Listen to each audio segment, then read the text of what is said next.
ಆ ಸಂದರ್ಭದಲ್ಲಿ ಮಣ್ಣಿನ ಮೂರ್ತಿ ನಮ್ಮ ಪದ್ಮಾವತಿ ಅಮ್ಮ, ಸರಸ್ವತಿ ಅಮ್ಮ ಮತ್ತು 24 ತೀರ್ಥಂಕರರ ಮೂರ್ತಿ ಕ್ಷೇತ್ರಪಾಲ ಕೂಡ ಇಲ್ಲಿದ್ದು ಮಣ್ಣಿನ ಲೆಪ್ಪದಿಂದ ಮಾಡಿದಂಥ ಮೂರ್ತಿಗಳು. ಅಲ್ಲದೆ ಪೂಜೆ ಪುರಸ್ಕಾರಗಳು ಭಾಳ ವ್ಯವಸ್ಥಿತ ರೀತಿಯಲ್ಲಿ ಈ ಬಸದಿಯಲ್ಲಿ ಆ ಕಾಲದಲ್ಲಿ ನಡೀತಾ ಇದ್ದಂಥ ಒಂದು ಬಸದಿ ಇದ್ದರೆ ಈ ಅಮ್ಮನವರ ಬಸದಿ. ನಾನು ಬಾಲಕನಾಗಿದ್ದಾಗ ನೋಡಿದ್ದೆ. ನಮ್ಮ ರಥ ಆ ದಿನಗಳಲ್ಲಿ ಶಿಥಿಲ ಆದಂಥ ಸಂದರ್ಭದಲ್ಲಿ ನಮ್ಮ ಆನಂದ ದಿನೇಶ್ರವರ ಅಜ್ಜ ಧರ್ಮಪಾಲ್ ಜೈನ್ರವರು ಹೊಸ ರಥ ನಿರ್ಮಾಣ ಮಾಡಿದ್ದನ್ನು ನನ್ನ ಬಾಲ್ಯ ಜೀವನದಲ್ಲಿ ನಾನು ನೋಡಿದ್ದೆ. ಬಹಳ ಅದ್ಧೂರಿಯಾಗಿ ಆ ದಿನಗಳಲ್ಲಿ ಅರ್ಪಣೆ ಮಾಡುವಂಥ ಕೆಲಸ, ರಥ ಲೋಕಾರ್ಪಣೆ ಮಾಡುವಂಥ ಕಾರ್ಯಕ್ರಮದಲ್ಲಿ ನಾವೆಲ್ಲ ಯುವಕರು ಆ ದಿನಗಳಲ್ಲಿ ಭಾಗವಹಿಸಿದ್ದೆವು. ರಥೋತ್ಸವದ ಮುಂದಿನ ದಿನ ಕಟ್ಟೆಪೂಜೆ ಭಾಳ ವಿಜೃಂಭಣೆಯಲ್ಲಿ ಆ ಕಾಲದಲ್ಲಿ ನಡೀತಾ ಇತ್ತು. ಮೂಡುಬಿದಿರೆಯಲ್ಲಿ ಆ ದಿನಗಳಲ್ಲಿ ಬೇರೆ ಯಾವುದೇ ಕಾರ್ಯಕ್ರಮಗಳು ಇರಲಿಲ್ಲ. ಇವತ್ತು ನಮ್ಮ ಗಣೇಶೋತ್ಸವ ಮತ್ತು ಇವತ್ತು ಶಾರದೋತ್ಸವ ಎಲ್ಲ ಈಗ ವಿಜೃಂಭಣೆಯಲ್ಲಿ ಈಗ ನಡೀತಾ ಇರುವಂಥ ಕಾರ್ಯಕ್ರಮಗಳು. ಆದರೆ ಆ ದಿನಗಳಲ್ಲಿ ನಮ್ಮ ಬಾಲ್ಯ ಜೀವನದ ಕಾಲದಲ್ಲಿ ಮೂಡುಬಿದಿರೆಯ ಅಮ್ಮನವರ ಬಸದಿಯ ರಥೋತ್ಸವವೇ ಮೂಡುಬಿದಿರೆಯ ಒಂದು ದೊಡ್ಡ ಕಾರ್ಯಕ್ರಮ. ಕ್ರಮೇಣ ಹಿಂದಿನ ಪುರೋಹಿತರು ವಿಧಿವಶರಾದ ನಂತರ ಈ ಬಸದಿಯಲ್ಲಿ ಪೂಜೆ ಪುರಸ್ಕಾರಗಳು ಕಮ್ಮಿಯಾಗಿ ಗುರುಗಳ ಬಸದಿ, ಬೇರೆ ಬೇರೆ ಬಸದಿಗಳಲ್ಲಿ ಹೆಚ್ಚು ಪೂಜೆ ಪುರಸ್ಕಾರಗಳು ನಡೆಯುವಂತಾಯಿತು.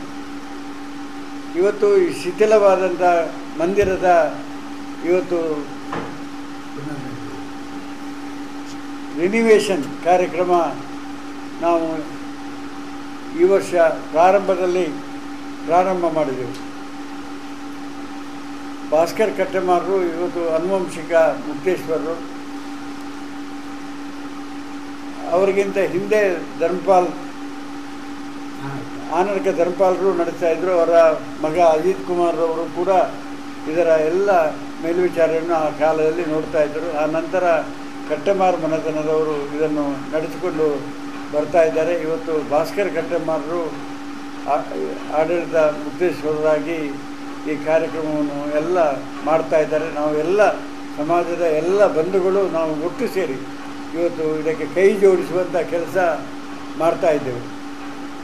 ಇವತ್ತು ಸಮಾಜ ಮಾಡಬೇಕಂದ್ರೆ ಅನಿವಾರ್ಯದ ಪರಿಸ್ಥಿತಿ, ಏಕೆಂದರೆ ಉಳುವವನೇ ಹೊಲದೊಡೆಯ ಕಾನೂನುಬದ್ಧದಿಂದಾಗಿ ಈ ಬಸದಿಗೆ ಬರುವಂಥ ಎಲ್ಲ ಇನ್ಕಮ್ ಇವತ್ತು ನಿಂತು ಹೋಗಿದೆ.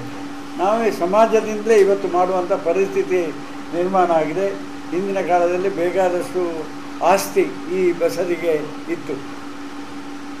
ಇವತ್ತು ಸುಮಾರು 75 ಲಕ್ಷ ರೂಪಾಯಿಯ ಯೋಜನೆಗೆ ನಾವು ಕೈ ಹಾಕಿದ್ದೇವೆ. ಇವತ್ತು ತಾವೇ ನೋಡ್ತಾ ಇದ್ದೀರಿ, ಎಲ್ಲ ಶಿಥಿಲವಾಗಿತ್ತು. ಮರದ ಕೆಲಸ ಇರ್ಬೋದು, ನಮ್ಮ ಮೇಲ್ಚಾವಡಿ ಇರ್ಬೋದು, ಎಲ್ಲವನ್ನು ಕೂಡ ಇವತ್ತು ದುರಸ್ತಿ ಮಾಡುವಂಥ ಕೆಲಸ ಹಂತ ಹಂತವಾಗಿ ಆಗ್ತಾಯಿದೆ. ನಾವು ಬರುವ 2024 ಫೆಬ್ರವರಿಯಲ್ಲಿ ಜೀರ್ಣೋದ್ಧಾರದ ಕಾರ್ಯಕ್ರಮಗಳನ್ನು ಮಾಡುವವರಿದ್ದೇವೆ.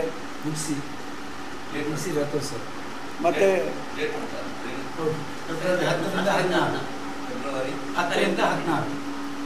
ಫೆಬ್ರವರಿ 10ರಿಂದ 16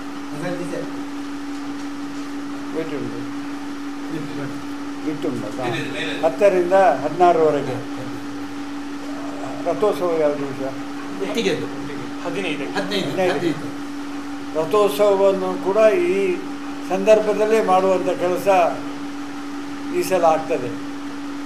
ಅಂದರೆ ಅದೇ ಸಂದರ್ಭದಲ್ಲಿ ರಥೋತ್ಸವದ ಕಾರ್ಯಕ್ರಮಗಳ ಕೂಡಿ ಬರುವುದರಿಂದ ರಥೋತ್ಸವವನ್ನು ಕೂಡ ಈ ಬಸದಿಯ ಜೀರ್ಣೋದ್ಧಾರದ ಸಂದರ್ಭದಲ್ಲಿ ಮಾಡುವಂಥ ಕೆಲಸ ಆಗ್ತದೆ. ನಮ್ಮ ಸಮಾಜದ ಮುನಿಗಳು, ಯುಗಲ ಮುನಿಗಳು ಅಂದರೆ ಈರುವರ ಮುನಿಗಳು ಜೊತೆಯಾಗಿ ಅವರು ಯಾವಾಗಲೂ ಪಾದಯಾತ್ರೆ ಮಾಡುವವರು. ಆ ಜುಗಳ ಮುನಿಗಳು ಈಗ ಶ್ರವಣಬೆಳಗೊಳದಲ್ಲಿ ಇದ್ದರು. ಅಲ್ಲಿ ಇರುವಾಗ ಅವರ ಹತ್ರ ಹೋಗಿ ಕೇಳಿಕೊಂಡಿದ್ದೆವು. ನಾವು ಬರ್ತೇವೆ ಅಂತ ಹೇಳಿದ್ದಾರೆ. ಪುನಃ ಈಗ ಅವರು ನಮ್ಮ KR-ಪುರ ಹೊಸಕೋಟೆಯಲ್ಲಿ ಇದ್ದಾರೆ. ನಾವು ನಾಳ್ದು ಶನಿವಾರ ಹೊಸಕೋಟೆಗೆ ಪುನಃ ಹೋಗಿ ಅವರ ಹತ್ರ ಕೇಳಿಕೊಳ್ತೇವೆ. ನಮ್ಮ ಇಲ್ಲಿಯ ಜೀರ್ಣೋದ್ಧಾರ ಕಾರ್ಯಕ್ರಮದಲ್ಲಿ ತಾವು ಭಾಗವಹಿಸಬೇಕು ಎಂಬ ಮನವಿಯನ್ನು ನೀಡಲಿಕ್ಕಿದ್ದೇವೆ. ಅದರ ಒಟ್ಟಿಗೆ ಅವರು ಕಾರ್ಕಳಕ್ಕೂ ಕೂಡ ಬರುವವರಿದ್ದಾರೆ. ಇದು ಒಂದು ಲಿಂಕ್.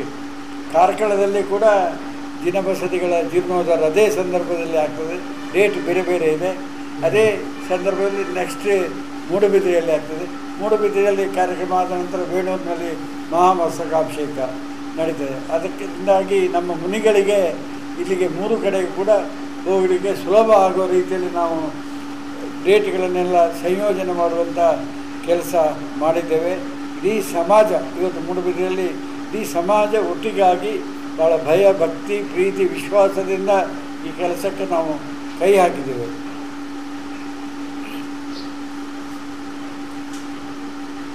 ಮಾಡಿದ್ದೇವೆ.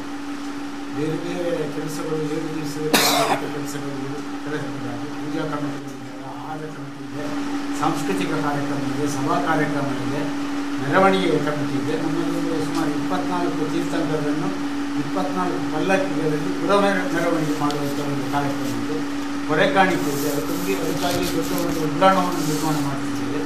ಸುಮಾರು ಒಂದು 2 ಎಕರೆ ಸ್ಥಳದಲ್ಲಿ ಕಾರ್ ಪಾರ್ಕಿಂಗ್ಗೆ ಬೇರೆ ವ್ಯವಸ್ಥೆ ಆಗ್ತಾ ಉಂಟು. ಮತ್ತು ಭಜನಾ ಇದೆ. ನಿತ್ಯ ಭಜನಾ ಕಾರ್ಯಕ್ರಮವನ್ನು ನಡೆಸಿದ್ದೇವೆ.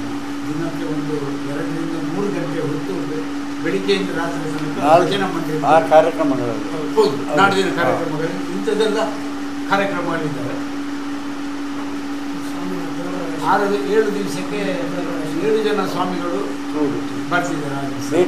ವೀರೇಂದ್ರ ಹೆಗಡೆ ಅವರು 15ನೇ ತಾರೀಕಿಗೆ ವೀರೇಂದ್ರ ಹೆಗಡೆ ಅವರು ಬರ್ತಿದ್ದಾರೆ. ಮತ್ತು ಮುಖ್ಯ ಸ್ವಾಮಿಗಳು ಶ್ರವಣಬೆಳಗೊಳ ಸ್ವಾಮಿಗಳು ಜೊತೆಗೆ ಅಭಯಚಂದ್ರ ಇರ್ತಾರೆ ವೇದಿಕೆಯಲ್ಲಿ. ಡಾಕ್ಟರ್ ಮೋಹನ್ ಆಳ್ವ ಕೂಡ ಆ ದಿವಸದ ವೇದಿಕೆಯಲ್ಲಿ ಇರ್ತಾರೆ. 15ನೇ ತಾರೀಕಿನ ಕಾರ್ಯಕ್ರಮದಲ್ಲಿ ಅಷ್ಟು ಇರ್ತದೆ. ಬಾಕಿ ಎಲ್ಲ ದಿವಸ ಸಭಾ ಕಾರ್ಯಕ್ರಮಗಳಿರುವುದಿಲ್ಲ. ಆಶೀರ್ವಚನ ಕಾರ್ಯಕ್ರಮಗಳು ಸಭಾ ಕಾರ್ಯಕ್ರಮ ಒಂದೇ ದಿನ, ಒಂದು ದಿವಸ ಮಾತ್ರ, 15ನೇ ತಾರೀಕು ಮಾತ್ರ ರಥೋತ್ಸವ ದಿವಸ. ಬಾಕಿ ದಿವಸ ಎಲ್ಲ ಆಶೀರ್ವಚನಗಳು ಸ್ವಾಮಿಗಳದ್ದು ಮತ್ತು ಸಾಂಸ್ಕೃತಿಕ ಕಾರ್ಯಕ್ರಮಗಳು, ಭಜನೆಗಳು, ನಮ್ಮ ಪೂಜೆಗೆ ಸಂಬಂಧಪಟ್ಟಂತಹ ಏನು ಪೂಜಾ ಕಾರ್ಯಕ್ರಮಗಳಿಗೆ ಮ್ಯೂಸಿಕ್ ಅಡಿಯಲ್ಲಿ ಇಂಥ ಕಾರ್ಯಕ್ರಮಗಳು ಇರ್ತವೆ. ನಮ್ಮ ಜೈನ ಸಮಾಜದ ಸಿದ್ಧಾಂತದ ಪ್ರಕಾರ ರಥೋತ್ಸವ ಅಂದರೆ ಆ ರಥದಲ್ಲಿ ಸ್ವಾಮಿ ಕೂತ್ಕೊಂಡು ಇಡೀ ಒಂದು ಕಡೆಯಿಂದ ಇಡೀ ಭೇಟಿ ಆಗ್ತದೆ. ಸಂವತ್ಸರಣದಿಂದ ನಮಗೆ ಸಮಾಜಕ್ಕೆ ಉಪದೇಶವನ್ನು ಮಾಡುವಂಥ ಕೆಲಸ ಆಗ್ತದೆ. ಅದಕ್ಕೆ ಸಂವತ್ಸರಣ ಅಂತ ನಮ್ಮ ಜೈನ ಸಮಾಜದಲ್ಲಿ ಆ ಶಬ್ದವನ್ನು ನಾವು ಉಪಯೋಗಿಸ್ತೇವೆ. ಸಂವತ್ಸರಣದಿಂದ ಭಗವಂತ ನಮಗೆ ಆಶೀರ್ವಾದವನ್ನು ಮಾಡುವಂಥ ವ್ಯವಸ್ಥೆ. ಆದ್ದರಿಂದಾಗಿ ಆ ರಥೋತ್ಸವಕ್ಕೆ ಭಾಳ ದೊಡ್ಡ ಮಹತ್ವ. ಇಲ್ಲಿಯ ವಿಶೇಷ ಏನಂದರೆ, ನಮ್ಮ ಇಲ್ಲಿಯ ಹಿರೇಯಮ್ಮನವರ ಬಸದಿಯ ರಥೋತ್ಸವ ಹೇಗೆಂದರೆ, ಈ ಬಸದಿಯಿಂದ ಹಿಡಿದು ಮುಖ್ಯ ರಸ್ತೆಯಲ್ಲಿ ಆ ರಥೋತ್ಸವ ಹೋಗಿ 1000 ಕಂಬದ ಬಸದಿಯ ಹತ್ತಿರ ಹೋಗಿ ಅಲ್ಲಿಂದ ಪುನಃ ಹಿಂದೆ ಆ ರಥ ನಮ್ಮ ಹಿರೇಯಮ್ಮನವರ ಬಸದಿಗೆ ಬರೋದು ಒಂದು ವಿಶೇಷ.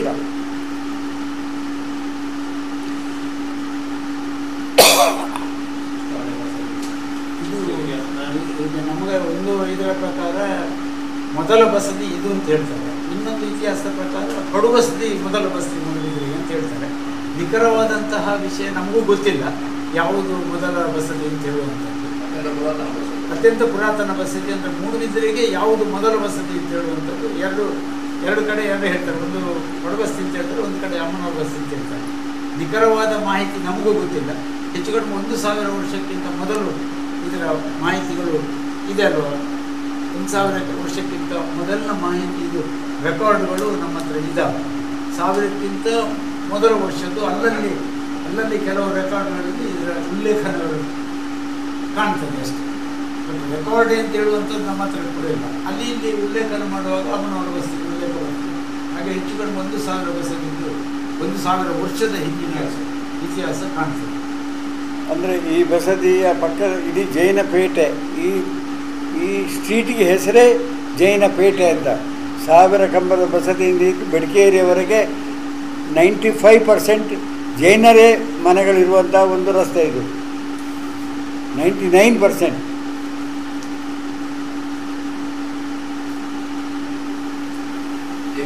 ಪೇಟೆ ಅಂತ ಇದೆ ನಮ್ಮ, ಅಲ್ಲಿ ಒಂದು ಜೈನರ ಮನೆ ಕೂಡ ಇವತ್ತು ಇಲ್ಲ. ಮುಡ್ಕೂರಿನಲ್ಲಿ ಜೈನ್ ಪೇಟೆ ಬೋರ್ಡ್ ಇವತ್ತು ಶಿಲಾಶಾಸನ ಇದೆ, ಆದರೆ ಒಂದು ಜೈನರ ಮನೆ ಕೂಡ ಇಲ್ಲ ಅಲ್ಲಿ.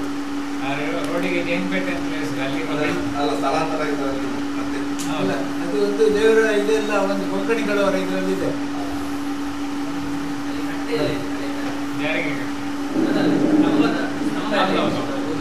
ಅದು GSP ಅವರದ್ದು ದೇವಸ್ಥಾನದ ಫ್ರಂಟ್ ಸೈಡ್ ಖಾಲಿ ಜಾಗ ಅದು ಬಸ್ ನಿಂತು.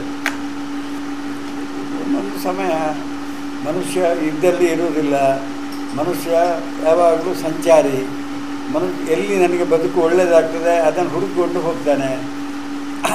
ಆ ರೀತಿ ಇವತ್ತು ನಾವು ಮುದುಕರೇ ಹೆಚ್ಚಿನವರೆಲ್ಲ 50-60ಕ್ಕಿಂತ ಮೇಲ್ಪಟ್ಟು ಹುಡುಗರಲ್ಲಿ ಇರುವುದು.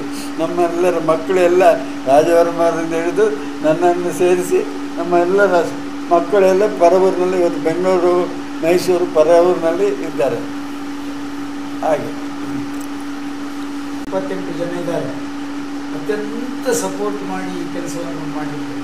ನಾವೀಗ ವಾರದಲ್ಲಿ ಕನಿಷ್ಠ 4 ದಿವಸ ಇಲ್ಲೇ ಕೂತ್ಕೊಂಡು ಮೀಟಿಂಗ್ ಮಾಡ್ತೇವೆ ಕೆಲಸ. 2 ತಿಂಗಳಿದ್ದರೂ ಕೂಡ ನಮ್ದು ಅಷ್ಟು ಕೆಲಸಗಳಿದ್ದಾವೆ. 24 ಪಲ್ಲಕ್ಕಿ ಒಟ್ಟು ಮಾಡುವಂಥದ್ದು, ಒಂದು 24 ಪಲ್ಲಕ್ಕಿಗೆ ಒಂದು 250-300 ಜನರನ್ನು ಹೊರಲಿಕ್ಕೆ ಬೇಕು. ಹೀಗಾಗಿ ನಮ್ಮದು ನಿರಂತರ ಮೀಟಿಂಗ್ ಆಗ್ತಾ ಉಂಟು. ಅಂದರೆ ಪ್ರತಿಯೊಂದು ಕೆಲಸಗಳನ್ನು ಕೂಡ ಸಮಾಧಾನದಿಂದ ನಮ್ಮ ಹುಡುಗರು ಭಾನುವಾರ ಆದರೆ ಸಾಕು, ಬೆಳಿಗ್ಗೆ 6 ಗಂಟೆಗೆ ಬರ್ತಾರೆ. ಎಲ್ಲ ಕಸಗಡ್ಡೆಗಳನ್ನು ಹೊರಗೆ ಹಾಕುವಂಥದ್ದು, ಗೋಡೆಗಳನ್ನು ಚಿಪ್ಪು ಮಾಡುವಂಥ ಕೆಲಸವನ್ನು ಕೂಡ ನಮ್ಮ ಹುಡುಗರೇ ಮಾಡ್ತಿದ್ದಾರೆ. ಭಾಳಷ್ಟು ಮುತುವರ್ಜಿ ವಹಿಸಿಕೊಂಡು ಈ ಕೆಲಸ ಆಗ್ತಾ ಉಂಟು. ಹೀಗಾಗಿ ನಮಗೆ 1 ವರ್ಷದ ಒಳಗಡೆ ಈ ಕೆಲಸವನ್ನು ಮಾಡಲಿಕ್ಕೆ ಸಾಧ್ಯ ಆಯಿತು. ನಿಮಗೆ ಗೊತ್ತಿದೆ, ನಾವು ಫಸ್ಟ್ ಮೀಟಿಂಗ್ ನಿಮ್ಮನ್ನು ಕರೆದಾಗ ಅಲ್ಲಿ ತನಕ ಮಾತ್ರ ನಮ್ಮ ಕೆಲಸ ಅಂತ ಹೇಳುವಂಥದ್ದಿತ್ತು. ಮಾನಸಂಬದಿಂದ ಆ ಕಡೆ ಮಾತ್ರ ಅಂತ ನಾವು ಹೇಳಿದ್ವಿ. ಗೊತ್ತಾ, ಎಲ್ಲರ ಉತ್ಸಾಹ, ನಮ್ಮ ಅಧ್ಯಕ್ಷರು ಅವರ ಸಪೋರ್ಟು ಮತ್ತು ನಮ್ಮ ಕಟ್ಟೆಮಾರನವರ ಸಪೋರ್ಟಿಂದ ನಾವು ಪೂರ್ತಿ ಇಡೀ ಅಮ್ಮನವರ ಬಸ್ತಿಗೆ ಅದನ್ನು ಜೀರ್ಣೋದ್ಧಾರ ಮಾಡುವಂಥ ನಮಗೆ ಒಂದು ಉತ್ಸಾಹ, ಧೈರ್ಯ ಬಂತು. 1940ರಲ್ಲಿ ಜೈನ್ ಹೈಸ್ಕೂಲ್ ಪ್ರಾರಂಭ ಆದಂಥ ದಿನಗಳಲ್ಲಿ ಇಲ್ಲಿ ಜೈನ ಸಮಾಜದ ಹುಡುಗರೆಲ್ಲ ಕೆಲವರು ವಾಸವಾಗಿರ್ತಾಯಿದ್ರು. ಜೈನ ಮಠದಲ್ಲಿ ಊಟದ ವ್ಯವಸ್ಥೆ ಇತ್ತು, ಇರಲಿಕ್ಕಾಗಿ ಇಲ್ಲಿ ಇರ್ತಾಯಿದ್ರು. ದಿನೇಶನ ತಂದೆ ಕೂಡ ಇಲ್ಲಿಯೇ ಮಾಡ್ತಾಯಿದ್ದ. ಅವರು ವ್ಯವಹಾರ ಇತ್ತು ಅವರದ್ದು, ಲಾರಿ ಎಲ್ಲ ಮುಡುಗದಲ್ಲಿ ಬಿಸ್ನೆಸ್ ಮಾಡ್ತಾಯಿದ್ರು. ಆದ್ದರಿಂದ ಆ ದಿನಗಳಲ್ಲಿ ನಡ್ಕೊಂಡು ಹೋಗಬೇಕು, ಬಸ್ಸು ವ್ಯವಹಾರ, ಬಸ್ಸಿಲ್ಲ, ರಿಕ್ಷಾ ಇಲ್ಲ. ಆ ನಡ್ಕೋದ್ರಿಂದ ಇಲ್ಲಿಗೆ ಬರಲಿಕ್ಕೆ ಭಾಳ ಕಷ್ಟ ಆಗ್ತಾಯಿತ್ತು. ಆದ್ದರಿಂದ ಅವರು ಇಲ್ಲಿಯೇ ಕೆಲವು ದಿನ ಮೊಕ್ಕಾಂ ಇರ್ತಾಯಿದ್ರು. ಬೆಡಕೇರಿಯಲ್ಲಿ ಹೋಗಿ ಊಟ ಮಾಡ್ತಾಯಿದ್ರು. ಅವರ ಬಂಧುಗಳ ಮನೆ ಅಲ್ಲಿಯೇ ಹತ್ತಿರ ಇದ್ದದ್ರಿಂದಾಗಿ ಮೊಕ್ಕಾಂ ಮಾತ್ರ ಈ ಬಸ್ಸಲ್ಲಿ ನನ್ನ ಬಾಲಕನಾಗಿರುವಾಗ ನನಗೆ ಇವತ್ತಿಗೂ ನೆನಪಿದೆ. ಆಮೇಲೆ ಕೆಲವು ಜನ ಅಜ್ರಿಗಳು, ಹುರಿಯ ರತ್ನರು, ಅವರೆಲ್ಲ ಇಲ್ಲಿಯೇ ವಾಸವಾಗಿದ್ದು ಜೈನ್ ಮಠದಲ್ಲಿ ಊಟ ಮಾಡ್ತಾ ಇದ್ದಂಥ ದಿನಗಳು ವಿದ್ಯಾಭ್ಯಾಸಕ್ಕಾಗಿ. ಆಮೇಲೆ ಜೈನ್ ಬೋರ್ಡಿಂಗ್, ಜೈನ್ ಹಾಸ್ಟೆಲ್ ನಿರ್ಮಾಣ ಆಯಿತು ಅಲ್ಲಿ. ಅದಕ್ಕೂ ಹೆಸರು ಜೈನ್ ಹಾಸ್ಟೆಲ್, ಜೈನ್ ಹೈಸ್ಕೂಲ್ ಇದು ಹಾಸ್ಟೆಲ್, ಜೈನ್ ಹಾಸ್ಟೆಲ್ ಅಂತ.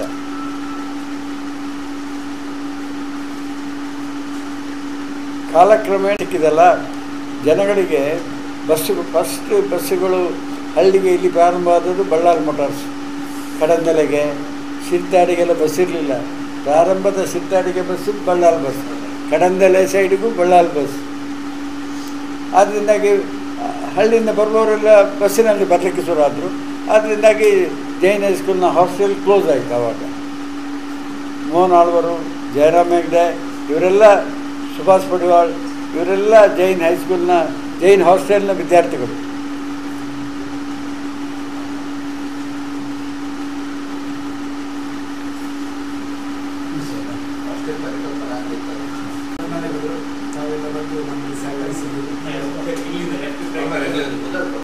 ಕಟ್ಟೆಮಾರ್ ಅನಂತ ಕೇಸರಿ ದೇಶದ ಸ್ಪೀಕರ್ ಇದ್ದರು ಹಿಂದೆ.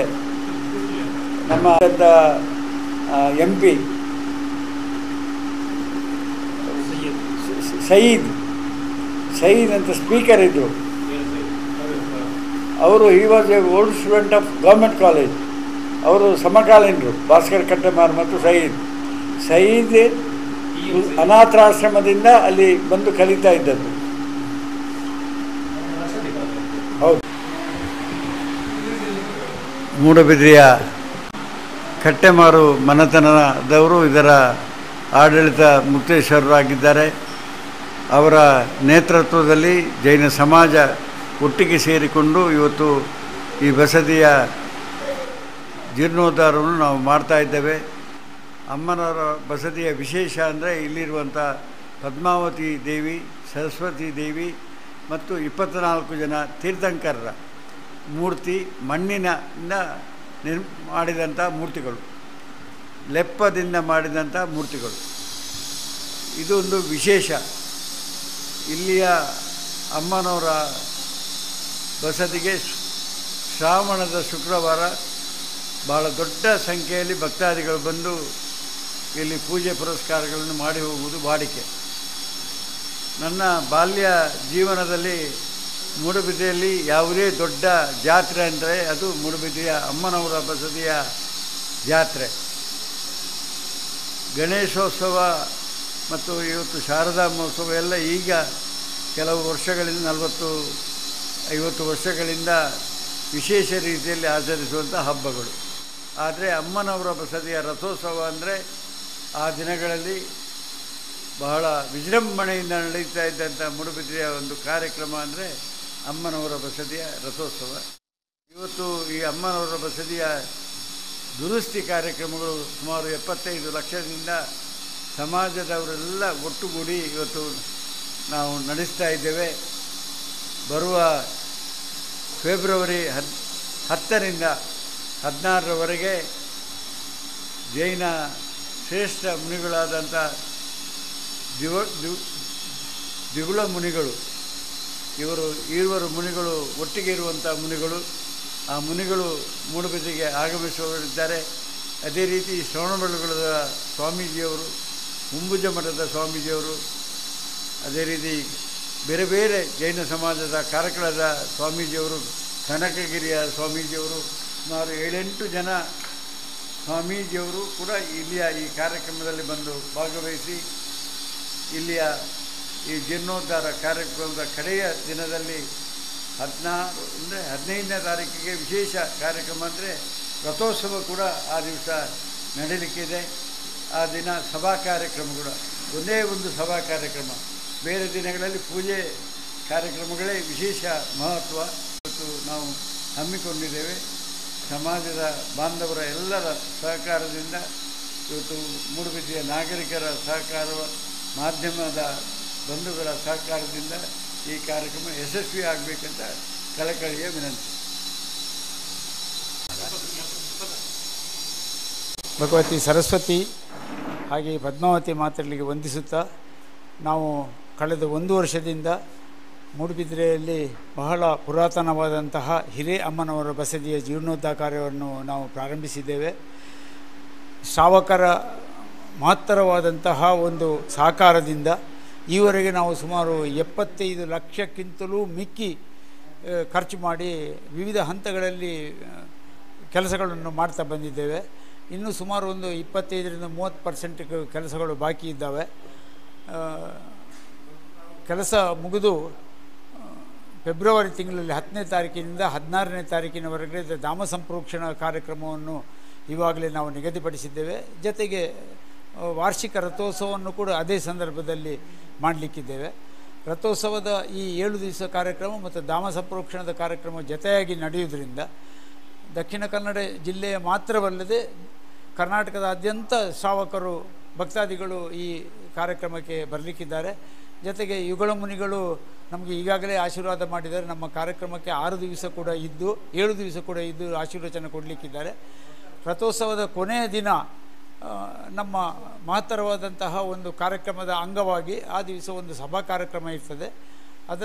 ಅದರ ಅಧ್ಯಕ್ಷತೆಯನ್ನು ಕಟ್ಟಮಾರು ಮನೆತನದ ಆಡಳಿತ ಮುಕ್ತೇಶ್ವರರಾದಂತಹ ಭಾಸ್ಕರ್ ಕಟ್ಟಮಾರು ವಹಿಸಿಕೊಳ್ಳಲಿಕ್ಕಿದ್ದಾರೆ. ಆ ದಿವಸ ಯುಗಲ ಮುನಿಗಳು ವೇದಿಕೆಯಲ್ಲಿ ಆಶೀರ್ವಚನ ಮಾಡಲಿಕ್ಕಿರ್ತಾರೆ. ನಮ್ಮ ಮೂಡುಬಿದಿರೆಯ ಭಟ್ಟಾರಕರು ಇರ್ತಾರೆ. ಹಾಗೆಯೇ ಶ್ರವಣಬೆಳಗೊಳ ಮತ್ತು ಹುಂಚದ ಭಟ್ಟಾರಕರು ಕೂಡ ಆ ದಿವಸ ವೇದಿಕೆಯಲ್ಲಿ ನಮಗೆ ಆಶೀರ್ವಚನ ಮಾಡಲಿಕ್ಕಿದ್ದಾರೆ. ಅದೇ ದಿವಸ ನಮ್ಮ ಈ ಕ್ಷೇತ್ರದ ಪರಮ ಭಕ್ತರಾದಂತಹ ಡಾಕ್ಟರ್ ಮೋಹನ್ ಆಳ್ವ ಕೂಡ ಆ ವೇದಿಕೆಯನ್ನು ಹಂಚಿಕೊಳ್ಳಿಕ್ಕಿದ್ದಾರೆ. ಹೀಗಾಗಿ ಬಹತ್ತರವಾದಂಥ ಕಾರ್ಯಕ್ರಮಗಳಿಗೆ ಎಲ್ಲ ಶ್ರಾವಕರ ಹತ್ರ ಕೂಡ ನಾವು ಏನು ವಿನಂತಿಸಿಕೊಳ್ಳುತ್ತಿದ್ದಂತೆ ಈ ಕಾರ್ಯಕ್ರಮವನ್ನು ಯಶಸ್ವಿಗೊಳಿಸಲಿಕ್ಕೆ ತಾವೆಲ್ಲರೂ ಬಂದು ತನುಮನ ಧನಗಳಿಂದ ಸಹಕರಿಸಬೇಕು ಅಂತ ವಿನಂತಿ ಮಾಡಿಕೊಳ್ತಾ ಇದ್ದೇವೆ. ಜೈ ಜಿನೇಂದ್ರ.